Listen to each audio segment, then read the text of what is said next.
Apocalipse capítulo 2, versículo 1 diz assim: ao anjo da igreja em Éfeso escreve: estas coisas diz aquele que conserva na mão direita as 7 estrelas e que anda no meio dos 7 candeeiros de ouro. Conheça as tuas obras e o teu labor, como a tua perseverança, e que não podes suportar os homens maus, e que puseste à prova os que a si mesmos se declaram apóstolos e não são, e os achastes mentirosos. Tens perseverança e suportastes provas por causa do meu nome, e não te deixaste esmorecer. Mas tenho, porém, contra ti que abandonaste o teu primeiro amor. Ou seja, algumas traduções dizem que deixaste. Às vezes a gente, na força do calor, diz que tu perdeste o primeiro amor. A gente não perdeu, irmão, trocou ele por alguma outra coisa. Tenho, porém, contra ti que abandonaste o teu primeiro amor. Lembra-te, pois, de onde caíste, arrepende-te. Uau, isso aqui é muito forte, hein, gente? Arrepende-te e volta à prática das primeiras obras. E se não, eu venho a ti e moverei do seu lugar o teu candeeiro, caso não te arrependas. Tens contudo a teu favor que odeias as obras dos nicolaítas, as quais eu também odeio. Quem tem ouvidos, ouça o que o Espírito diz à igreja. Ao vencedor dar-lhe-ei que se alimente da árvore da vida, que se encontra no paraíso de Deus. Glória a Deus. Obrigado, Jesus, pela tua palavra. Mas eu quero usar esse texto que o apóstolo João escreveu em Apocalipse, palavras de Jesus, né? A primeira das 7 igrejas relatadas em Apocalipse. Você vai vendo que é uma igreja que ela perde o amor. Depois você vai ver que entra em Esmirna, ela se torna uma igreja fraca. Em Pérgamo, ela se torna uma igreja mundana. Em Tiatira, ela se torna profana. Em Sardes, ela morre. Aí ela ressuscita em Filadélfia. E aí quando a gente pensa que está tudo bem, aí vem Laodiceia, que é uma igreja que, na minha tradução Luiz Herminiana, é uma igreja noiada. O que é uma igreja noiada? É uma igreja que pensa que é, mas não é. Porque é terrível você pensar uma coisa que você pensa que você tem, mas você não tem. Ele diz: pensas que és rica, pensas que não te falta nada, mas tu não sabes. Ou seja, você está noiada. Tu não sabes que tu és miserável, pobre, cega e nua. Mas eu, porém, te digo, vou te dar uma solução: compra para ti colírio para que tu vejas. Talvez essa nossa geração possa ser a igreja de Laodiceia, eu não sei, tomara que não, tomara que seja, que daí já falta pouco para Jesus voltar, né? Também não quero usar as 7 igrejas como cronologicamente a volta de Cristo, mas eu queria usar esse texto de Éfeso aqui, para a igreja de Éfeso, para falar dos nossos dias hoje, para nós aqui. E uma coisa que me chama a atenção aqui é que ele fala da obra dessa igreja. Ele diz: olha, você é uma igreja que você não suporta o falso ensino, você não suporta o falso ensinador, o falso profeta, mas você abandonou o seu amor, aquele primeiro amor, sabe? Me assusta um pouco, irmão, porque uma vez eu conversava com um pastor, isso faz anos. Ele dizia assim para mim: Luiz, você vai perceber assim, à medida que você vai envelhecendo no ministério, você vai perdendo aquele, sabe, você vai ficando mais frio. Não, irmão, não pode ficar frio, porque agora você conhece mais. Quando você não conhecia nada, você era chapado por Jesus, não era? Você chorava, gritava, não era assim? Aí por que você parou? Porque você se decepcionou com alguns cristãos, você se decepcionou com o pastor, se decepcionou com a igreja. E aí você está sempre transferindo para o outro a sua performance. Agora você não está tão bom quanto você era para buscar Deus, porque alguém te feriu, alguém te machucou. E eu disse para esse pastor, eu digo, não, cara, eu não posso aceitar isso, porque eu não conhecendo muita coisa, eu já sou doido por Cristo. Agora imagine eu conhecendo. Imagina eu já tendo lido a Bíblia inteira, conhecer a adoração, conhecer aquilo que eu estou adorando. Como Jesus falou para a mulher samaritana, vocês adoram o que não conhecem, nós adoramos o que conhecemos. Imagina, quando você não sabia nada, não é? Você não sabia nada, você era mergulhado em Cristo. Agora que você sabe, que você lê a Bíblia, que você sabe que é verdade mesmo, amém? Você sabe que é verdade mesmo, irmão? Você não está aqui só para ser abençoado, não. Você sabe que é verdade, não sabe? Você tem esperança na eternidade, não tem, querido? Você tem esperança no futuro, não tem? Você tem esperança que Jesus vai mudar, não vai mudar? Mas às vezes parece que a gente não tem esperança mais. Parece que não vai mudar nada. Irmãos, ele diz, olha, eu tenho na minha mão direita as 7 estrelas e eu ando no meio dos 7 candeeiros. Eu conheço as tuas obras e o teu trabalho. Agora você veja bem, eu conheço as tuas obras e o teu trabalho. Obra e trabalho. Ele está falando duas coisas. Ele disse, eu conheço as tuas obras e o teu trabalho. Irmãos, as obras é aquilo que Deus deu para você fazer. Está aqui, não está? Tuas obras, tanto o teu labor, o teu trabalho. A obra é Deus que te deu para fazer. A palavra obra, ela veio a palavra avod, que é a mesma palavra para avodar, que é a mesma palavra para adoração. A palavra trabalho, ela vem de tripalo, que é tortura. O Senhor é como se o Senhor dissesse assim, tradução Luiz Herminiana. O Senhor está dizendo assim, eu te dei uma coisa para você adorar e você transformou isso numa tortura. Eu te dei um lugar para você me adorar, eu te dei um serviço para você fazer. Isso deveria ser para você uma adoração, deveria ser para você uma satisfação, deveria ser para você algo gostoso de fazer, e você transformou isso num labor, numa tortura. Por isso eu conheço as tuas obras. As obras foi eu que dei, o trabalho não. As obras foi eu que dei, o trabalho não. Trabalho vem, não que você não tem que trabalhar, mas tem coisas para Deus que não é Deus, que não é você quem faz é Deus. E nós muitas vezes queremos fazer e muitas vezes cobrar de Deus que não nos abençoa para fazer.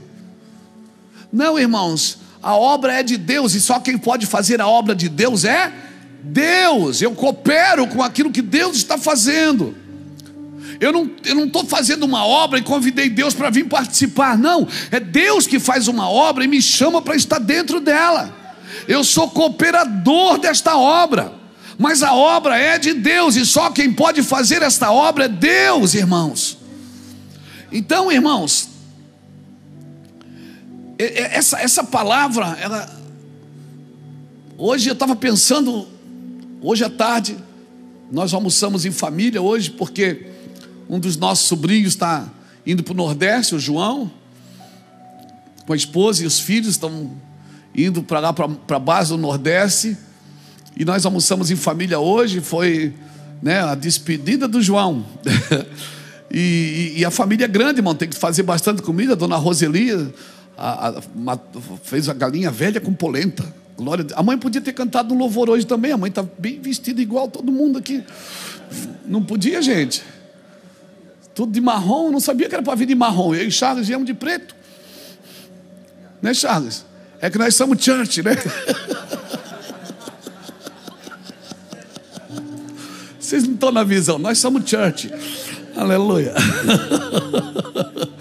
Glória a Deus. Então, e aí, família grande, comida grande, todo mundo conversa, parece estar brigando. Às vezes até o celular avisa que está falando alto. O Eduardo que falou isso lá, que o celular avisa, né? Que tá, família, todo mundo quer falar, família de vendedor, família de feirante. A gente trabalhava na feira, todo mundo falava, não é? Aleluia. E eu estava pensando nisso. Nós não podemos perder, nós não podemos trocar, nós não podemos substituir o primeiro amor que nos salvou, que nos tirou. E sabe por que a gente deixa o primeiro amor para trás? Porque a gente não traz ele junto. Porque parece que trabalhar na obra de Deus virou uma desgraça. Parece que trabalhar na obra de Deus virou um peso. Parece que servir a Deus, está uma luta. Não, irmão, deveria ser um prazer, deveria ser gostoso. Deveria ser uma bênção, irmãos. Você trabalha para Deus, meu filho. Você trabalha com Jesus, meu amigo. Você tem tudo para dar errado na vida, e Jesus te chamou para Ele, aleluia. Você era para estar feliz, celebrativo. Você era para estar celebrando. Meu Deus, Deus me chamou. Você lê na Bíblia, as letras saltam no seu interior. Você tem revelação, meu amigo. Amém? Você cantava debaixo do chuveiro, está cantando na igreja, meu amigo. Olha isso, que coisa linda. Não é, Ricardo? Glória a Deus. Meu irmão, mas parece que virou um tripalo, virou uma tortura fazer a obra de Deus. Pessoas não confiam nas outras, não acreditam mais nas outras. Igrejas falam mal de outras igrejas. Pastores atacam outros pastores. Virou uma coisa muito chata, irmão. Sabe o que falta para a gente? Sabe o que falta? Voltar. E o Senhor está dizendo assim, ó, se arrepende. Então o que eu aprendo aqui? Que se eu trabalhar sem amor, eu preciso me arrepender. Se eu sirvo a Cristo sem amor, eu preciso me arrepender. É pecado. Porque tudo que eu tenho que me arrepender é pecado. De tudo que eu tenho que me arrepender é pecado. Se o Senhor está dizendo volta, esse é o nosso problema. É que a gente acha que tudo de ruim que acontece na nossa vida é o diabo. Então, se a gente achar que tudo de ruim que acontece na nossa vida é a ação do diabo, a gente vai achar que precisa de libertação e não de arrependimento. Nós precisamos nos arrepender e voltar, irmãos, a fazer as coisas com alegria, com gosto, com felicidade. Limpar as cadeiras, servir na mesa. Amém? Amém, irmãos? Amém, irmãos? Glória a Deus. Ficou muito chato, meu irmão. Ficou muito chato. Parece que tudo que a gente tem que mostrar. Dá uma cesta básica para alguém, tem que filmar. Davi matou um leão e um urso e ninguém estava filmando. Mas aquilo preparou ele para governar. Para governar Israel e ser o maior rei que Israel conheceu até hoje. Talvez a gente seja a última geração que matou leão e urso sem ligar uma câmera. Quando Davi foi matar o gigante, já tinha plateia. Eu não estou dizendo que não tem que ter plateia, irmãos. Eu estou dizendo que o que você faz quando não tem ninguém vendo, ninguém celebrando, ninguém batendo palma, dizendo, é isso aí, mano. Não tem. É o que você faz quando não tem ninguém vendo, é que te capacita para colocar diante de pessoas. E aí Deus pode mostrar você para o mundo, sim. Nós precisamos voltar, não é voltar ao serviço, é voltar a fazer as coisas com amor. Amém, irmãos? Ontem com os pastores aqui nós falamos sobre a finalidade da igreja. A igreja tem uma finalidade, o cristão tem uma finalidade. Quem é pai e mãe aqui? Sabe qual é a primeira coisa que você tem que ensinar para os seus filhos? Se o seu filho é um menino, você tem que ensinar ele a ser pai e ser marido. Porque ele pode ser médico, ele pode ser jogador de futebol, ele pode ser empresário, mas se ele não aprender a ser pai e ser marido, quando ele crescer, ele não cumpriu o seu propósito. O que você ensina para sua menina? É ser mãe e ser esposa. Porque ela pode ser tudo na vida, pode crescer e prosperar, mas se não aprender a ser mãe e ser esposa, não cumpre o propósito das Escrituras. E se não cumprir o propósito das Escrituras, irmão, pode ser o que for na terra, não glorifica a Deus. Não glorifica a Deus. Amém? Mas às vezes a gente vem para a igreja, fecha as portas para não entrar ninguém mais. A gente até fala, nós estamos protegidos aqui dentro, aleluia, o mundo está perdido. Não, irmão. Sabe o que nós buscamos muitas vezes como cristãos? Nós buscamos segurança ambiental, segurança no ambiente. Irmão, não tem segurança no ambiente. Por quê? Porque o joio cresce junto com o trigo. O joio tem que crescer com o trigo. Olha para o irmão que está do seu lado e pergunta: você é trigo ou você é joio? Não vou perguntar, não vou perguntar. Estou em dúvida. Então não existe. E aí sabe o que a gente faz? Sabe o que a gente faz? A gente faz aqui no Meio também, não faz Beto? Beto, Mateus, Fábio, a gente não faz aqui? Escola de discípulo, escola de princípios, escola de liderança. O que a gente quer mesmo é descobrir quem é o joio para tirar. Mas não é para tirar o joio tem que crescer junto, meu irmão. O joio cresce junto com o trigo. Então você pode fazer escola para todo lado, tentando dizer: é joio, o joio sai. Não, o joio vai crescer junto e você não pode tocar nele, porque até o joio tem o seu propósito. Amém? Amém? Então esse é o propósito de Deus, porque o joio também está ajudando o trigo a amar mais.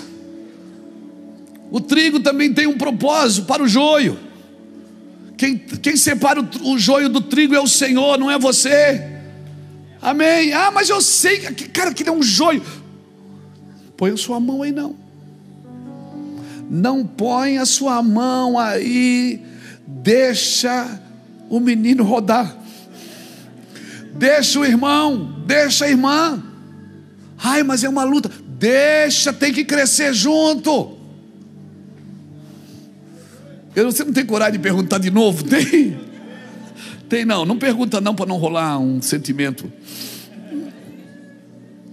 Então, irmãos, vitória para Deus não é o que você conquistou nos seus anos de fé, é o que você não perdeu. Amém? Quantas pessoas você conhece e eu conheço que conquistaram muitas coisas no Evangelho, servindo a Cristo, mas perderam a dignidade. Muitos perderam a família, muitos perderam o ministério, muitos perderam a autoridade. Continua ministrando, mas perdeu a autoridade.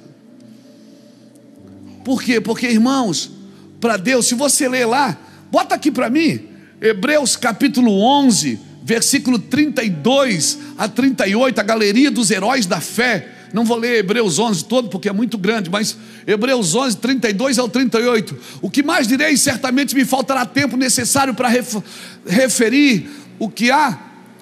Olha aí, a respeito de Gideão, de Baraque, de Sansão, de Jefté, de Davi, de Samuel e dos profetas, os quais por meio da fé subjugaram reinos, praticaram a justiça, obtiveram promessas, fecharam a boca de leões, extinguiram a violência do fogo, escaparam ao fio da espada, da fraqueza tiraram força, fizeram-se poderosos em guerra, puseram em fuga exércitos de estrangeiros.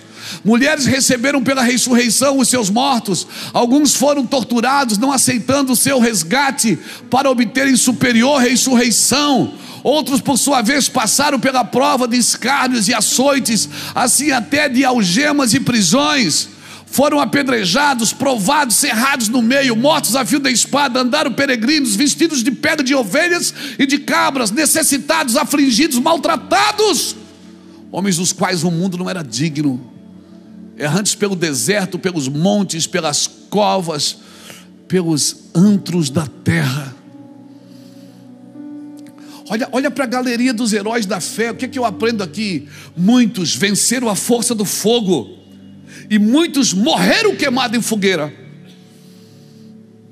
Quem venceu? Quem apagou a força do fogo ou quem morreu queimado na fogueira?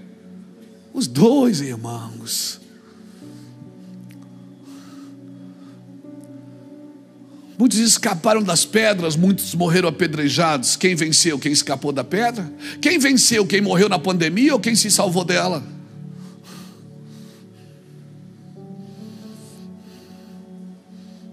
Irmãos, pela fé apagaram a força do fogo, outros foram queimados. Uns venceram reinos, outros perderam a vida. Sucesso para Deus não está ligado no que você conquista, mas está no que você não perde. No que você não perde. Lembra de Paulo preso? Em 2 Timóteo 4, versículos 7 e 8, quando ele diz: eu combati o bom combate, acabei a carreira e fiz o quê? Guardei a fé.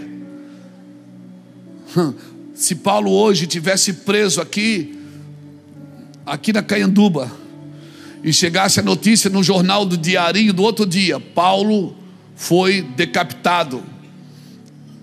Aí alguns iam dizer assim: tá, também, né? Tanta heresia que esse cara falou. Olha, aqui também o cara tinha um ministério lindo, se perdeu, né? Foi preso, foi para cadeia.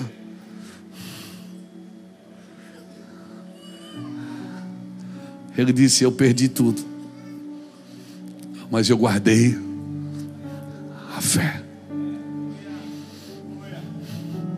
Muitas pessoas vão negociando a fé e o seu amor no caminho, irmão, para não perder as coisas. Pessoas vão negociando a sua moral, o seu caráter, para segurar as coisas. Não, irmão, você não deve perder a sua fé. Pastor, mas eu fiz coisa errada, tropecei. Mas se você tem fé, retorna, começa de novo, bate de novo, irmão. Vamos de novo, vamos mais uma milha, amém? Vamos de novo. Ah, pastor, eu desisto, eu não aguento mais. Vamos de novo, meu filho. Não cria falsa linha de chegada para você, para achar que já chegou. Não, você não chegou em lugar nenhum, eu não cheguei em lugar nenhum. Ainda não parou, ainda não chegamos. Amém? Homens de Deus, mulheres de Deus, não é os que começam bem, são os que terminam bem. E terminar bem, no caso de Paulo, foi terminar dentro de uma cadeia, decapitado, com a fé guardada, intacta. Aleluia. O que importava para Paulo não é o que ele conquistou, mas era o que ele não perdeu. E o Senhor aqui está dizendo para Éfeso o quê? Eu tenho, porém, contra ti uma coisa só: você é trabalhadora. Você é trabalhadora, você é uma igreja relevante, influente. Você é uma igreja que não suporta a falsa doutrina. Você trabalha demais, vocês são perseverantes, meu Deus. Mas esse trabalho de vocês é tudo de plástico. Vocês não têm sentimento. Vocês perderam, vocês deixaram, vocês substituíram o amor pelo serviço. Vocês foram substituindo o amor pelo serviço. Irmão, quando você fazer coisas para Deus que não tiver mais lágrimas, se preocupe. Quando você for fazer alguma coisa para Deus e não tiver mais paixão, não tiver mais sentimento, cara, para tudo, porque nada disso interessa para Deus. Porque para Deus não é só o que você está fazendo, é quem você está se tornando por aquilo que você está fazendo. Porque você pode fazer muitas coisas boas e se tornar um homem mau. O que Deus quer é que você se torne alguém parecido com Cristo, que sendo Deus não tomou por usurpação ser igual a Deus, mas a si mesmo se esvaziou, tomou a forma de servo e foi obediente até a morte. E o obediente, ele não faz tudo certo. O obediente, ele reconhece que está errado, ele faz de novo até acertar. Aleluia. Tenho, porém, contra ti que deixaste o teu primeiro amor. E sabe o que ele falou? Se você não voltar,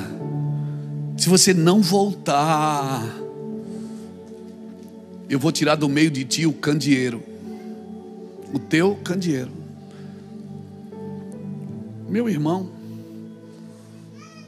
bota aqui o último versículo de Apocalipse, capítulo 1, que é o versículo 20.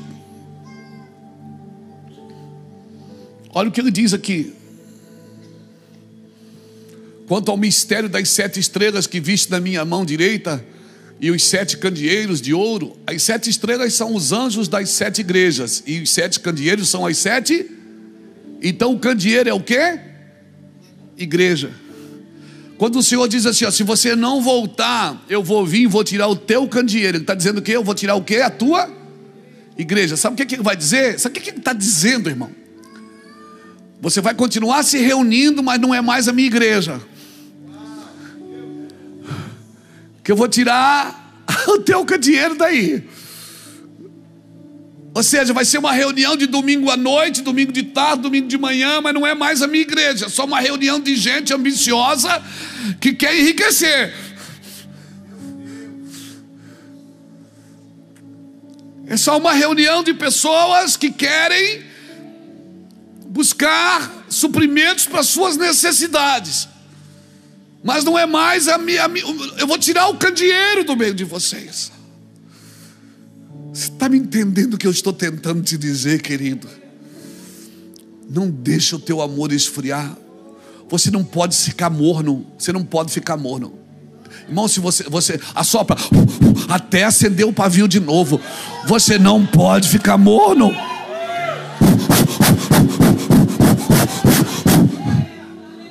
Porque o morno, ele não é o frio que está esquentando. O morno é o quente que está esfriando. Por isso ele diz: se você for morno, embora você fosse frio, pelo menos você estava frio, você sabia que estava frio, nós íamos esquentar você. Você não pode ficar morno, se acomodar e acostumar a ser morno. Irmão, você tem que ter estímulos. Você tem que orar. Se você tem dificuldade de orar, ora de joelho. Por quê? Porque você vai forçar seu corpo a se desgastar. Se você tem dificuldade de fazer algumas coisas, quem aqui vai na academia?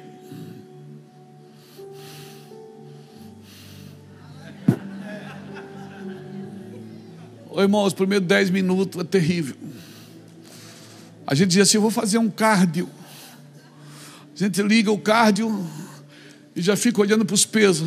Ai meu Deus, depois é os pesos. A primeira semana é terrível. Mas para que eles botam os espelhos lá? Para quê? Para você ter estímulos. Aí você olha.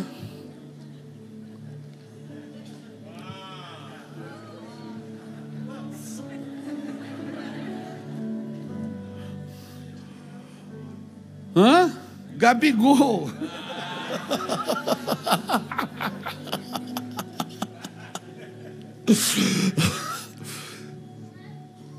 Para você ter estímulo, você precisa ter estímulos. Quem é o seu maior estímulo, irmãos? Sabe quem é o seu maior estímulo? Foi Jesus que te deu. Ele disse: eu vou dar para vocês, uma pessoa que ele vai guiar você sobre toda a verdade. Se você chamar, ele vai vir, vai pegar você pela mão.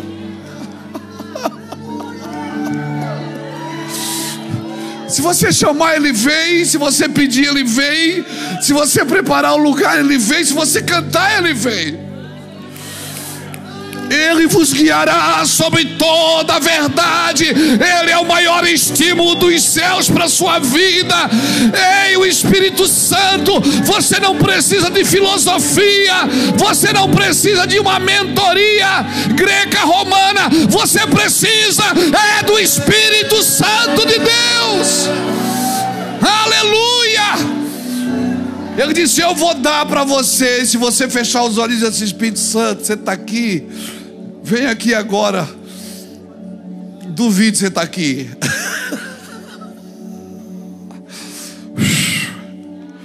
Ele é o seu maior estímulo. Ele foi dado para você, para revelar Deus para você, para te conduzir. Então para de procurar o amor de Deus fora de você. Para de procurar uma mão. Ai, pastor, ora por mim para me ter mais amor. Essa oração não existe, gente. Pastor, ora por mim para me ter mais fé. Não existe essa oração. A fé é um músculo, ele precisa ser movimentado.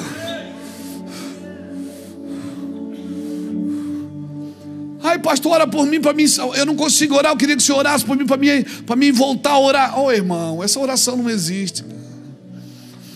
Você tem que forçar o choro.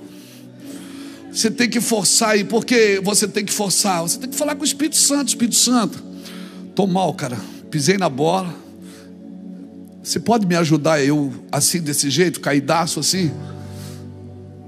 Briguei na escola hoje, briguei hoje com a esposa, não bati nela, mas eu tive vontade de matar. Mas Espírito Santo, eu quero falar com o papai, mas eu não consigo. Me ajuda, você pode me ajudar? Nós não sabemos pedir como convém, mas o Espírito intercede conosco. Deus soberano, santo, fiel e justo, queremos te adorar, Senhor, louvar, exaltar o teu santo nome, Senhor, reconhecendo, Deus, que és grande e és soberano, ó Pai, e que não há outro Deus como o Senhor.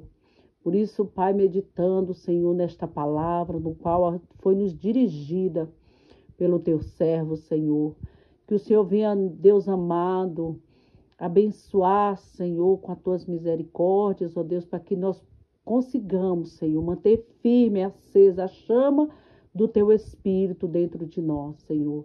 Não deixa, Pai, que o tempo, Senhor, venha dissolver aquilo que o Senhor tem colocado em nós, que o tempo venha apagar, Senhor, pois é a tua palavra que fala, Senhor, que o pavio que fumega, ele não se apagará.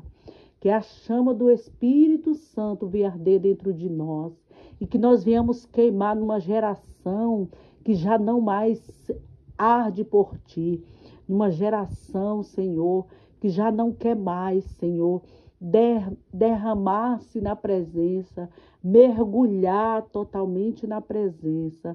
Mas nós cremos, como nos é ensinado aqui, Pai, que mesmo que alguns, Senhor, não queira, tem uma geração, Senhor, que está, Jesus querido, trazendo novamente o desejo de estarmos e de andarmos na presença do Senhor. Porque quando estas pessoas, quando eles, Senhor, são usados por Ti, Senhor, quando pregam a palavra, Senhor, nós sentimos, ó Pai, que a chama está ardendo ainda, que há um mover dentro de nós, Senhor, sobrenatural, que nós, Senhor Jesus, não nos contentamos mais em andar, Senhor, em lugares, Senhor Jesus, onde não tenha essa presença. Nós não contentamos mais em estar em lugares, Senhor, onde o povo não arde por Ti, onde não tem mais esse desejo, Senhor, de estar na Tua presença, buscando cada vez mais. Então faz, Senhor, com que em nós, Senhor, haja uma chama, haja, Senhor Jesus, um avivamento, Senhor. Deus Todo-Poderoso, toca, Espírito Santo, e se porventura o tempo fez com que essa pessoa, Pai, não arda mais por Ti, essa pessoa já não tenha mais desejo, vontade, Senhor, em sua alma de estar na Tua presença, de buscar ao Senhor, de orar, de clamar, Senhor, de ser abraçado por Ti e sentir essa glória, Senhor, com o Teu abraço, Senhor. O Senhor tem o poder, Senhor, de tocar novamente, de chamar para fora, Senhor, pois essa é a Tua palavra, a palavra que ela arde em nós, Senhor, como aqueles homens no caminho de Emaús, quando ali o Senhor, Deus Todo-Poderoso, Jesus, ali se manifestou através do partir do pão, e ali o Senhor fora embora, e eles falaram um com o outro, o teu coração não ardia. É isso que nós estamos aqui, Senhor, pedindo e clamando, que o Senhor venha arder em nossos corações, a chama em nós, Senhor. Continua, Jesus, derramando sobre nós essa presença maravilhosa, esse poderio glorioso, Senhor Deus, porque nós não queremos viver de aparência, nós não queremos viver, Pai, algo frio, morno, não, Senhor, porque como nos é ensinado, o perigo, Deus, não é o quente, o frio que está amornando, Senhor, mas o quente que está esfriando, e nós queremos ser essa geração, Senhor, que ainda incendeia, Pai, onde nós estamos, ainda ainda irradia em nós esse poder, essa glória, para a glória do teu nome, Senhor. Continua conosco, Pai, nos abençoando, Senhor, nós te pedimos, em nome do Senhor Jesus. Meu irmão, minha irmã, vocês que chegaram até aqui, assistiram a esta ministração maravilhosa, que vocês possam dar continuidade, se inscrevam, enviem para mais pessoas, para que elas possam também serem tocadas pelo Senhor, que elas também possam ser ministradas por Deus. Em nome do Senhor Jesus, ative o sininho para receber as notificações e continue conosco. Em nome do Senhor Jesus, curtam e compartilhem. Amém? Deus abençoe a vida de cada irmão. Assim nós pedimos a Deus e agradecemos por cada vida. Em nome do Pai, do Filho e do Espírito Santo de Deus. Amém. Glória a Deus. Inscreva-se no canal e ative o sininho para não perder nenhuma oração. Deixe seu like, comente e compartilhe para que esta oração alcance mais corações.